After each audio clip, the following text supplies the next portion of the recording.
ఒకప్పుడు ఒక నిశ్శబ్దమైన గ్రామంలో ఒక దయగల సాధారణ అమ్మమ్మ ఉండేది. ఆమెకున్న ఏకైక తోడుగా ప్రతిరోజు తాజా పాలు ఇచ్చే తెలివైన మేక మాత్రమే. వాళ్ళు ఇద్దరూ సరళంగా కానీ సంతోషంగా జీవించేవారు. ప్రతిరోజు ఉదయం అమ్మమ్మ పాలతో కూడిన బాటిల్స్ నింపి ఆ మేకతో కలిసి గ్రామ మార్కెట్కి వెళ్ళేదారు. అక్కడ వాళ్ళ పాలు చాలా ప్రాచుర్యం పొందినవి, తాజాగా తీపిగా ఉండేవి, తక్కువ సమయంలోనే అమ్ముడైపోయేవి. వాటి నుంచి వచ్చిన డబ్బును అమ్మమ్మ ఛిద్రముగా పొదుపు చేసుకుంటూ ఉండేది.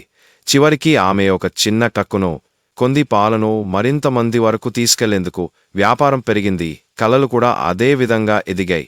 ఆమె జీవితం వెలుగు చూడడం ప్రారంభించింది. ఒక రోజు పాల పంపిణీ చేస్తూ వెళ్తున్నప్పుడు ఆ ట్రక్కు మొరాయించింది. ఒక విషాదమైన మలుపులో యంత్రభాగం మంటలు పట్టింది.